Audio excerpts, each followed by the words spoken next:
Mercredi 1er avril 2026. À toutes et à tous qui êtes ici présents ou qui nous suivez à distance, soyez les bienvenus pour ce temps de culte qui vous est proposé autour du thème « Avoir le regard fixé sur Jésus » qui fait naître la foi et mène à la perfection, tiré de Hébreux chapitre 12, verset 2. Riavana ho aminareo aniny fahasoavana sy ny fanondram-po ary ny fiadanana avy amin'Andriamanitra Jesy Kristy Jesosy tompontsika. Amen. Louons le Seigneur en lisant d'une même voix le psaume du jour, versets 1 à 6. Vakitika amin'ny anaran'ny Tompo. Avy aoka isika hiova ny Tompo. Aoka isika fifaliana amin'ny vatana amin'ny fitenenantsika. Aoka teo anatrehana amin'ny fiderana isika. Aoka ny fifaliana ho azy amin'ny sarontsika. Andriamanitra lehibe ny Tompo, tanjaka lehibe amin'ny Andriamanitra rehetra izy. Eo an-tany ny fitoerana lalina ny tany. Aza ny tendrombohitra avo. Aza ny ranomasina, dia izy nanao azy. Ary ny tany maina dia ny volavolain'ny tanàna. Avy aoka isika hiondrika sy mihoroka. Aoka isika mamarika ny rehetra ny Tompo, mpanao antsika. Amen.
Nous prions.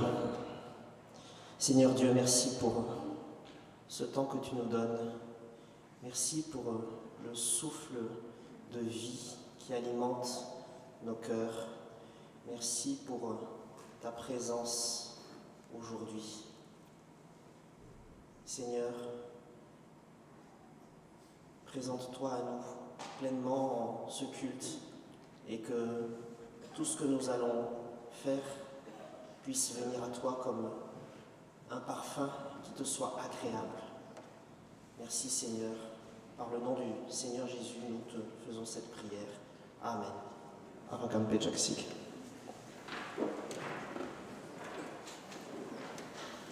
Nous arrivons au temps consacré aux lectures.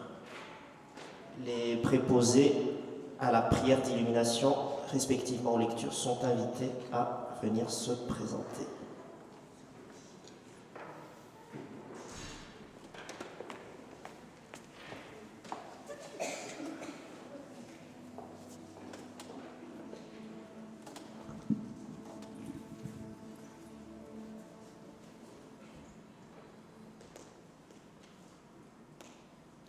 Ivavaka isika ry Andriamanitra rainay eo rainay amin'ny alalan'i Jesosy Kristy. Indreto ny vahoakanao manondrika ny lohanay eto anatrehanao. Te andre ny teninao, ampahafantaranay tompo ny lalan'ny azo fijalianao, mba tsy hanaovanay tsinotsinona ny famonjenao. Ilay fanahinao masina no hiasa mahery aminay tsirairay avy, mba hahatonga anay afaka handray ny hevi-dalina fonosin'izany teninao zany, hivelona sy hiaina amin'izany ihany koa. Dia izany fanahinao zany ihany koa no hitari-dalana ireo olona rehetra izay handray anjara na amin'ny famakiana ny teny na amin'ny fifampizarana amin'ny alalan'ny tantara na ny amin'ny fizarana ny hafatra. Dia amin'ny anaranao Jesosy no naovanay izany vavaka izany. Saotra Tompo. Amen.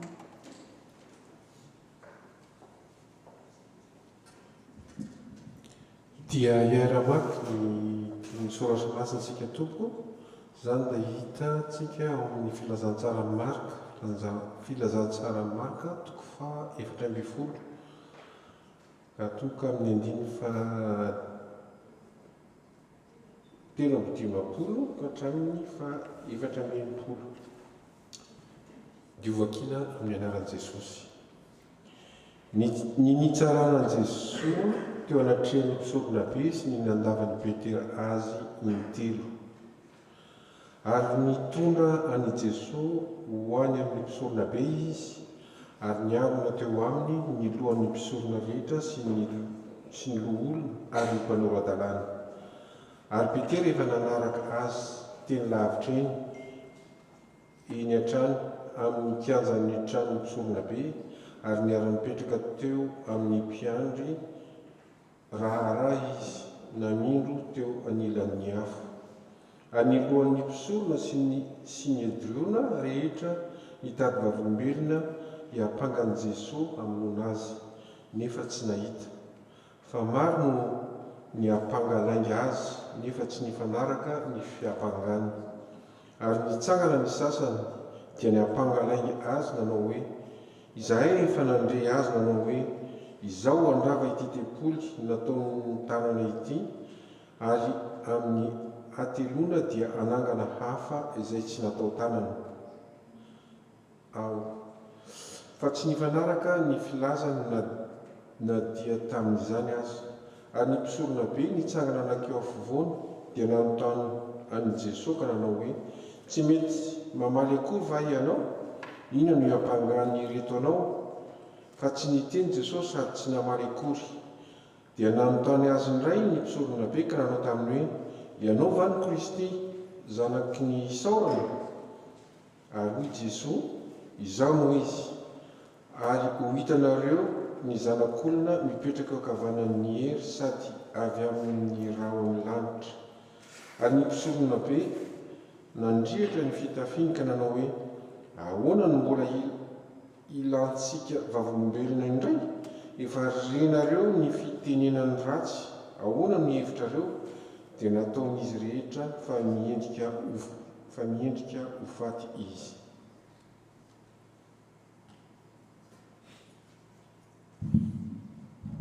Toy izy tika famakiana ny teny ka ataontsika amin'ny toko faha 5 ka hatramin'ny farany, izany hoe toko faha 27 amin'ny anaran'i Jesosy. Ary ny sasany nandora azy dia nanarona ny tavany sady namely tamaina azy ka nanao hoe maminany ary ny mpiandro raharaha namely tamaina azy koa ary antoera teo ambany teo kianjo Petera dia avy ny anankiray tamin'ny ankizy vavy misorona be ary no nahita amin'ny Petera nanindro izy dia nijery azy ka nanao hoe ianao koa momba ny Jesosy avy any Nazareta fa izy nandahaka nanao hoe tsy fantatro sady tsy azoko ny teninao dia niala eo ambavady izy ary nisy akoho naneno ary ankizy vavy nahita azy indray dia niteniny tamin'izay teo anilany hoe io lehilahy io mba namany reny fa izy nandàndray ary no afaka kelikely izay teo anilany koa dia nilaza tamin'ny Petera hoe namandreo tokoa ianao fa Galileana ianao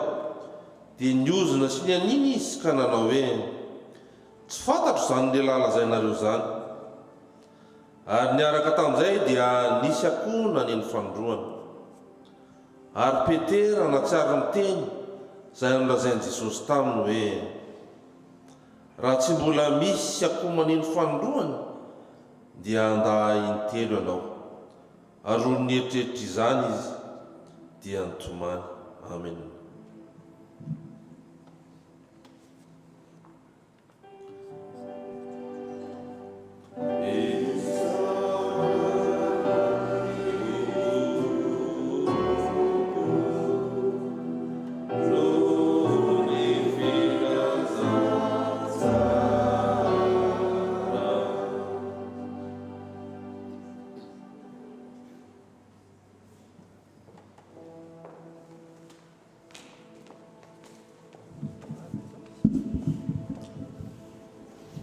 Miarabantsika rehetra amin'ny anaran'ny Tompo manohy ny lalan'ny azo fijaliantsika androany ary dia manohy ilay tantara ny alina tao Getsemane dia man'Andriamanitra ihany ny voninahitra.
Manomboka ny ora dia ny ora ny fankatoavana.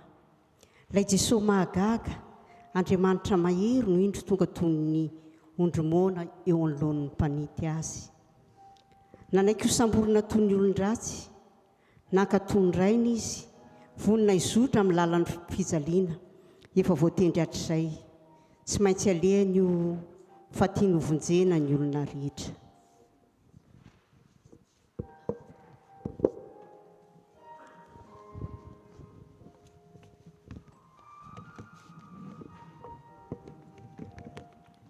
Jodasy, ka tsy izy va reto miaraka amin'ny miaramily reto? Ie, izy io fa ahoana e?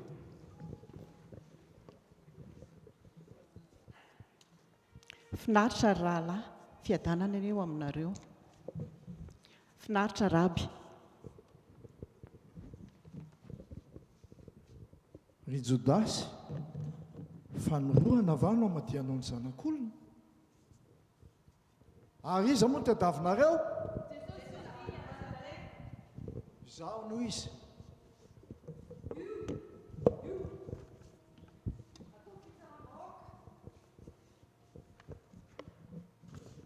Mivoaka mitondra sabatra sy langilangy va ny voahanareo isambotra ato ny fisambotra jiolahy.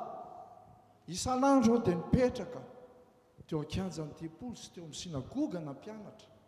nefa tsy nanintsy tanàna tampoka ianareo fa izao ny fotoanareo fotoana ny maizina. Tompoko, amila misabatra ve zahay? Miarova tena. Asio!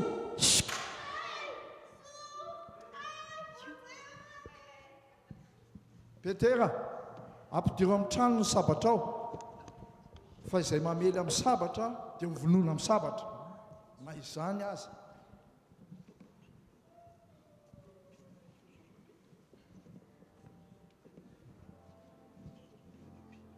Ito ny sofinao. Mipetraka. Iza moa ny tadiavinareo? Efa nilazaiko taminareo fa izaho no izy.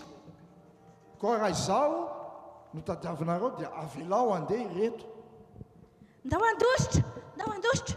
Andeha tsika.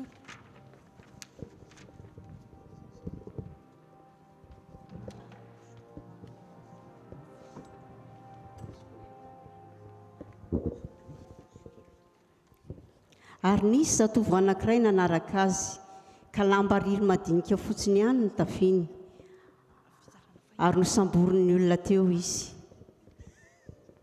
Le ty koa mba namany.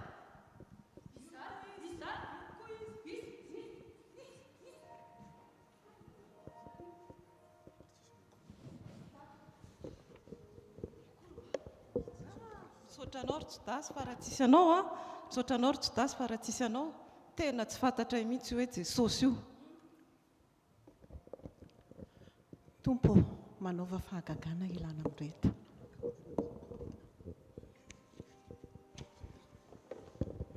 Fatory aingana izy sao dia mitsoaka koa a. Aingana, aingana. Lefa.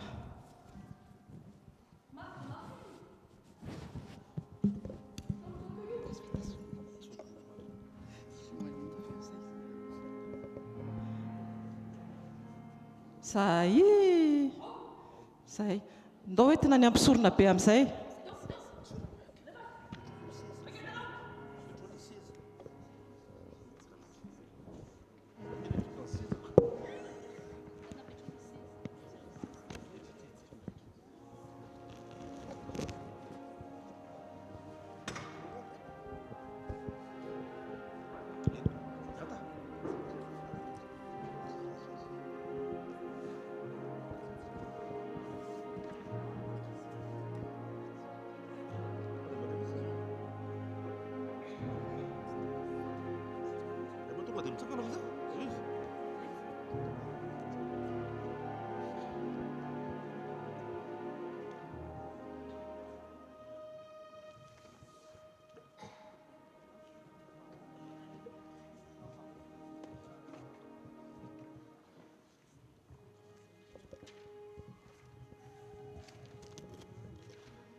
Ary nitondra an Jesosy any ampisorona be izy ary niangona teo aminy ny loholona sy ny mpisorona rehetra sy ny loholona ary ny mpanoradalàna. Ary Petera dia nanaraka azy teny lavitra eny ary niara-mipetraka teo amin'ny mpiandry raharaha izy namindro teo anilan'ny afo. Apetrao ampovoanao izy. Fa inona moa no nataony?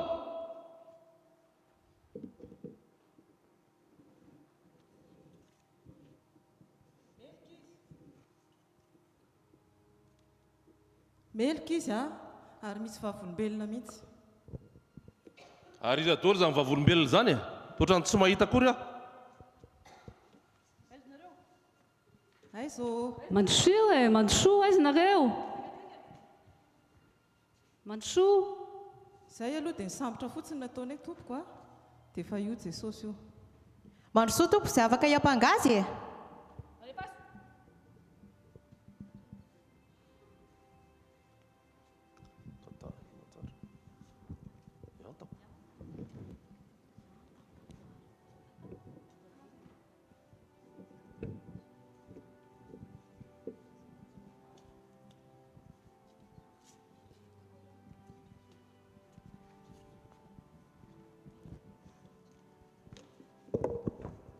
ary ny loha ampisorona sy ny sinedriona rehetra ny dady vavolombelona ilay mpankany Jesosy amin'ny ny asy nefa tsy nahita. Marobe nareo reo ka mba misy anankiray mijoro e. Malalaka ny fitenenana ho avy re izay ampangazy. Mandrosoa avy. Fa tsy nahita izy na dia maro aza ny vavolombelona mandanga tonga teo, ary nisy roa lahy tonga teo izay niteny hoe efa nandre zay anazy ny teny hoe andrava ity tempoly natao tanany ity ary afaka teloana dia anangana hafa tsy natao tanany. Valio zany.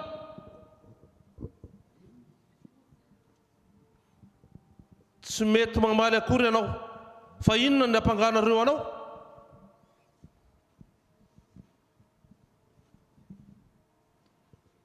Izaho miteny miariary amin'izao tontolo izao, nampianatra mandrakariva teo amin'ny sinagoga sy ny tempoly, teo masony jiosy rehetra. Ary tsy nisy tsy nolazaiko na tamin'ny takony izany fa niariary. Ka nahoana ny mbola manontany ahy ianao? Raha izany izay rehetra nolazaiko ka nisy ny hainao ahy dia ireo ny hainao ahy ireo no tokony ho anontanianareo. Izany va fa malina mpisorona be? Raha miteny ratsy aho dia ambarao, fa raha tsara ihany kosa nolazaiko maninona no dia namely ahy ianao? Ary misolona be nanadina Jesosy ny ampianany sy ny fampianarany. Lazao iza dolo ny mpianatrao? Inona ny ampianarinao? Aiza zareo misy ato va? Itevy ianao sa tsy iteny e? Lazao aingana, izy ianao? Fa tsy niteny Jesosy sady tsy namaly akory. Ianao va ny Kristy? Ampianiko amin'ny Andriamanitra velona ianao ilaza aminay raha ianao ny Kristy zanak'Andriamanitra.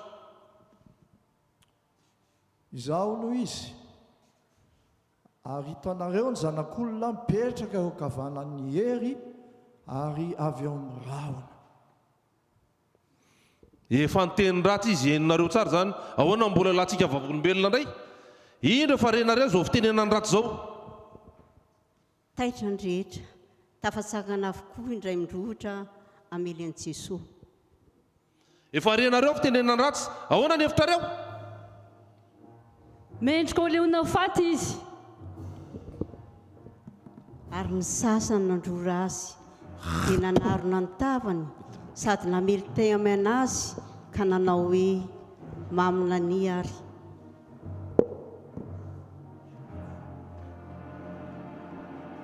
Mamina ny amin'ny ary Kristy, iza ny namely anao? Ino? Tatazo. Io ry salamy Mesia anareo, jerety izy mampime.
raha nafana toy izany no tao anatiny.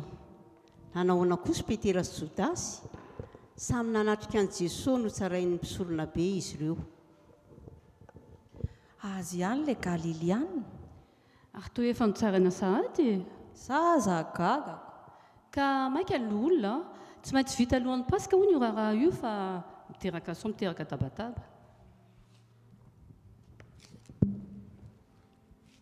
Finaritra fiadanana ao aminao. Aleo mba hiara-mitanina foana reto mety? Petra tsy maninona ny Petra. Fa hono ty fivorinana ataony misy ny adreo ty? Azy ihany ilay Galiliana mpanao ny tenany ho Mesia. Dia natao ahoana izy? Ny rehetra aloha maniry ny hamonoana azy. Efa saika nataony olona fitsaram-bahoaka. Atolotra ny Romana izy dia izay. Fa tamin'izay indrindra no nisy ankizivavy iray. Ary nono nahita amin'ny Petera namindro izy dia nijery azy ka nanao hoe: ianao koa momba ny Jesosy avy any Nazareta? Tsy fantatro izany zavatra lazainao izany, tena tsy fantatro. Niororo Petera, indro fa handeha hiala ka hitsoaka, saingy te hijanona mba hahita ny fiafarany. Kanjo raha nisaka kely izy no indro tonga ny ankizivavy ny mpisorona be. Io lehilahy io mba namany ireny. Moa ianao koa mba isan'ny mpianany, tsy fahitako niaraka tamin'ny teo amin'ny sava ianao. Kare marina tsy namany aho a. Tsy namany aho. Sa taiza moa zany? Tsy zaka, tsy tonga mba tonga eto fotsiny eny izay. Dia nangina ny rehetra. Samy te halala fa iza moa Petera. Tsy tafandrimandry ny iray ka nanitsikitrika. Naman'ireo tokoa ianao fa Galiliana. Tsy fantatro aho zany lehilahy lazainareo zany. Kokoriko. Tena marina anie zany. Magaga zany a. Tena tsy azo inona. Marina voalazako taminareo teo, mba minoa nareo. Ary niaraka tamin'izay dia nisy akonan'ny fanondroany. Ary Petera nahatsiaro ny teny izay nolazain'i Jesosy taminy hoe: raha tsy mbola misy akoman'ny fanondroany dia andahy intelo ianao. Ary noho ny eritreritra izany izy dia nitomany nanenina. Kokoriko. Indrisy. Tahaka izay ao nanaiky fa namany. Indry ilay tompo masina ataon'ny tompo. Tena manindro, tena malahelo ahy, tena malahelo ahy. Fa nanahoana kosa Jodasy? Hoy ny voasoratra. Ary Jodasy ilay namadika azy raha nahita fa noelohan'i Jesosy dia nanenina ka namerina ny sekely volafotsy 30 tamin'ny loha misorona ka nanao hoe: nanota aho satria namadika ny olo-marina. Fa hoy ireo: ahoana izany? Fa asanao. Ary noho natsipiny teo amin'ny 30 ny vola dia niala izy ka lasa nandeha dia nanao tady mody ary nanatso tena ka dia maty. Tapitra.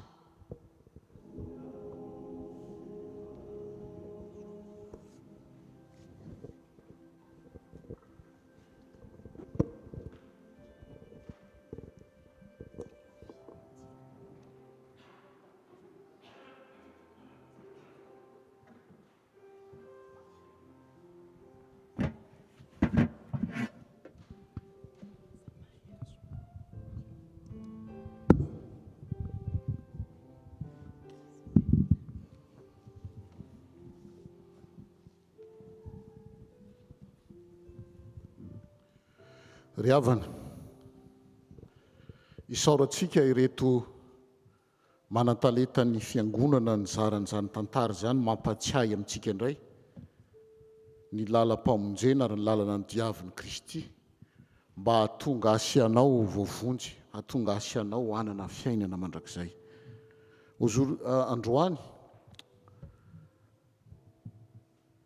dia nibanjina ny loha hevitrintsika manao hoe mijery an'i Jesosy Kristy tompony finoantsika sy mpanefa azy, izay naharitra ny azo fijaliana fa tsy nitandro henatra mba hahazahoany ny fifaliana napetraka teo anoloany, ka dia efa mipetraka eo akavanany seza fiandranan'Andriamanitra indray izy araka ny Hebreo 12:12.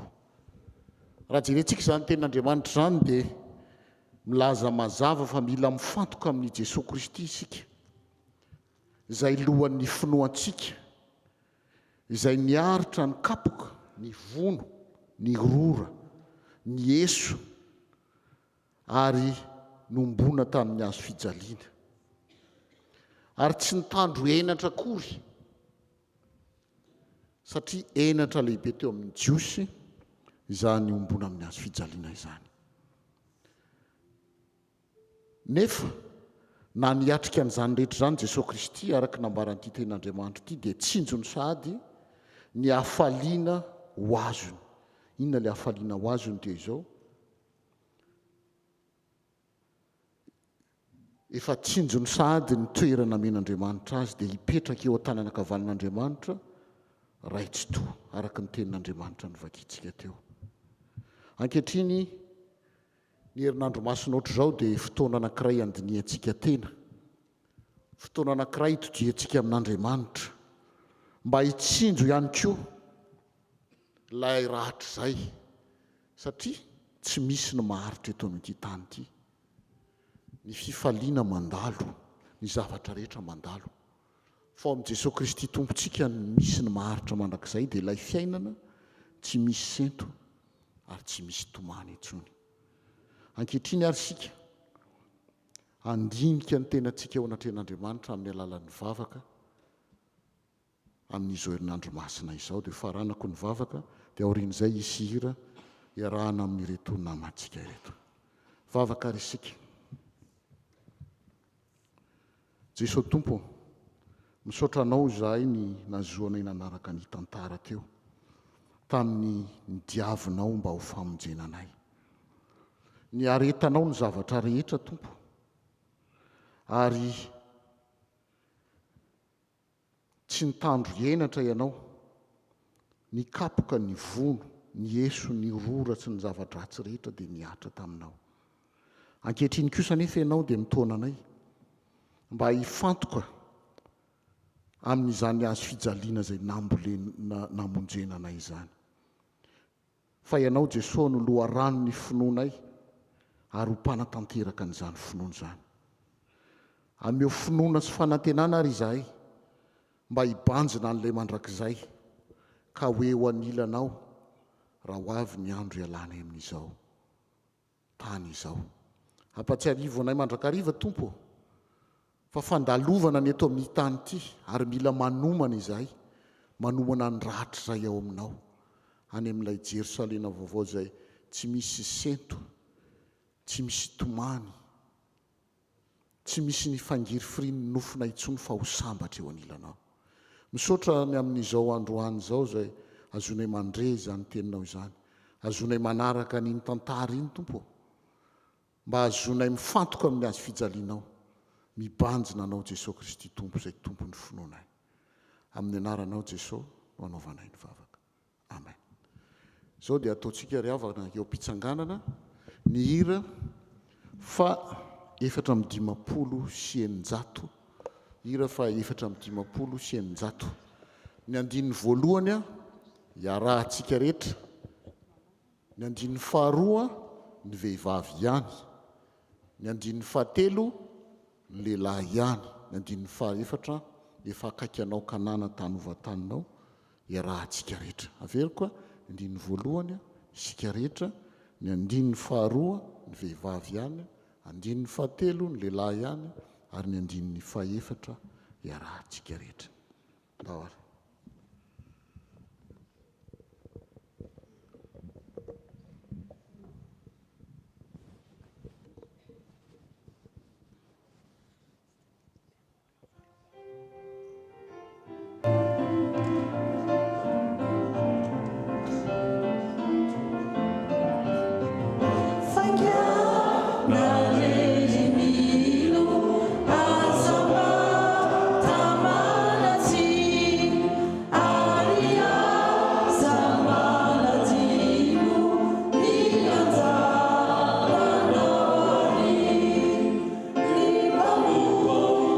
See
prendre place. Nous arrivons maintenant au moment des annonces.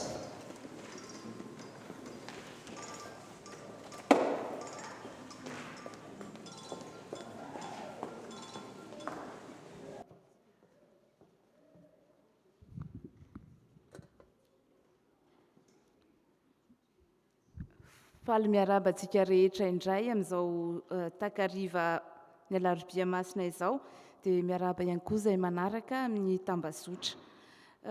Indro abatsahivina amintsika ny toy ny fandaharam-potoanantsika manaraka.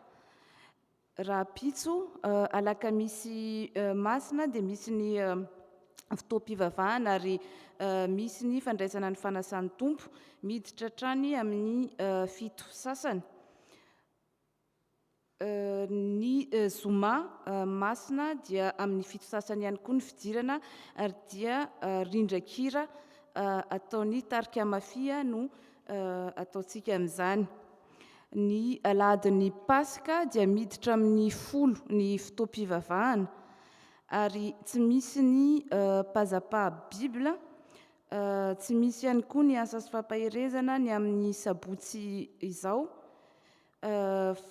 Tsy misy koa ny fianarana katekômena ary farany dia tsy misy ny fianarana sekoly alahady, fa na izany aza dia antsoina ireo zanakitsika ho tonga amin'ny 5 sy 7 hamerina ny raha atao mandritra ny fotoam-pivavahana.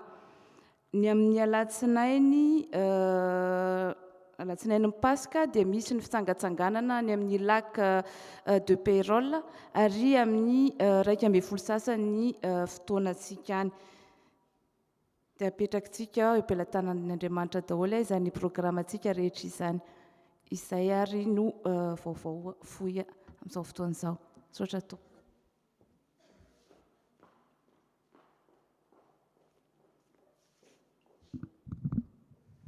Nous invitons maintenant la personne préposée pour la prière d'intercession.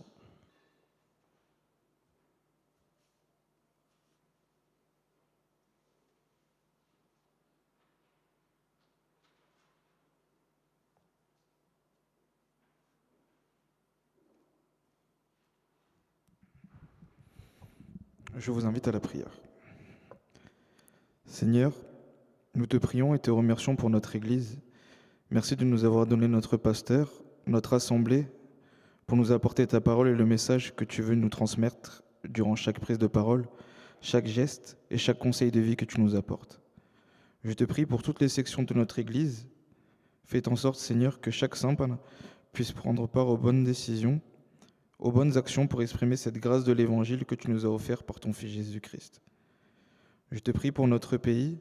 Donne au peuple cette envie d'unir le pays et de trouver les bonnes solutions pour que ton amour et ta gloire puissent régner avant toute chose, que nous puissions continuer de te louer en toutes circonstances dans ta paix. Je te prie pour chaque personne et chaque famille de cette Église. Fais descendre l'abondance de ta bénédiction dans chacun de nos foyers, afin que ton amour puisse nous unir et nous fortifier dans cette fraternité, dans le partage et la joie d'être ensemble face aux épreuves du monde. Je te prie pour les jeunes de cette Église, aide-les dans leurs études et dans tous les projets qu'ils souhaitent accomplir selon ta volonté. Seigneur, tu nous apprends par l'expérience de la vie que chaque parcours est différent, que les talents de chacun se diversifient de plus en plus, que la patience et la certitude du projet que tu as déjà préparé pour chacun de ces jeunes et chaque personne ici présente soient fortifiés par ta parole et par la promesse que tu sois avec chacun d'entre nous éternellement. Je te prie pour les malades, sois avec les familles de celles et ceux qui se trouvent dans ces épreuves. Donne-leur ta force, Seigneur, et qu'elles ressentent ta paix et cette sécurité d'être avec toi en tout temps. Merci à toi, Seigneur, à toi qu'appartient le monde et tout ce qu'il contient. Apprends-nous à nous offrir à toi. Donne-nous un cœur confiant en ton regard bienveillant pour pouvoir donner temps et énergie au service de ton évangile. Pendant cette semaine sainte, aide-nous à nous souvenir du sacrifice de ton Fils Jésus-Christ. Donne-nous des cœurs humbles et reconnaissants afin que nous marchions chaque jour selon ta volonté. Et nous terminons par la prière que tu nous as apprise. Notre Père qui es aux cieux, que ton nom soit sanctifié, que ton règne vienne, que ta volonté soit faite sur la terre comme au ciel. Donne-nous aujourd'hui notre pain de ce jour. Pardonne-nous nos offenses, comme nous pardonnons aussi à ceux qui nous ont offensés. Mais ne nous permets pas d'entrer en tentation, mais délivre-nous du mal, car c'est à toi qu'appartiennent le règne, la puissance et la gloire, au siècle des siècles. Amen.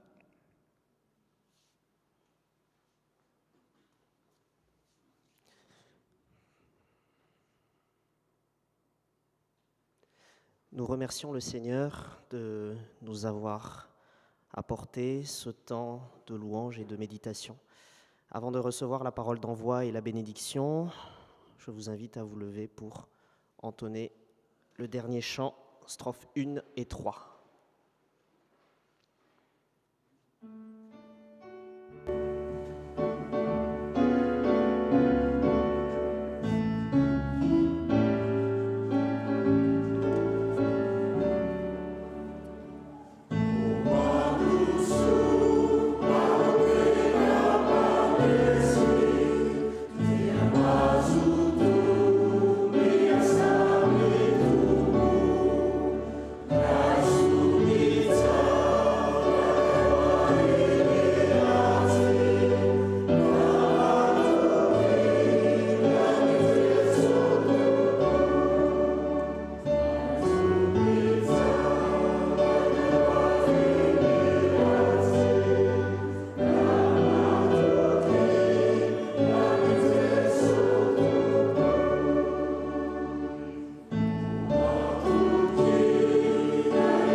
Melohan'ny isarahantsika dia ny tompo no maniraka antsika indray ho fahazavana sy jiro sy fanasina eo amin'ny fiarahamonina izay misy antsika.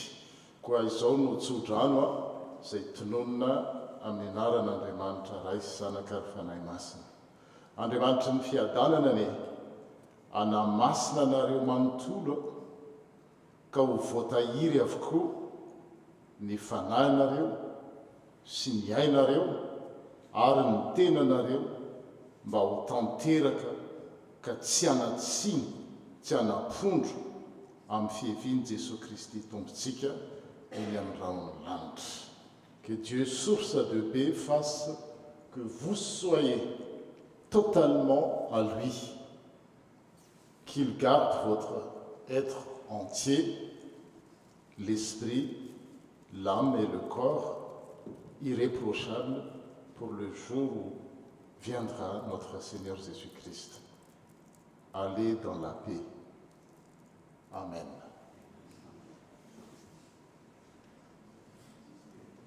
Voninahitra ho an'Andriamanitra Ray sy Zanaka, izay hatramin'ny taloha indrindra ka ho mandrakizay mandrakizay. Amen. Dia bonne semaine sainte à toutes, à tous. Dia raha pitso indray zany amin'ny fito sasany eto misy araka ny falazanteo dia misy fanasan'ny tompo.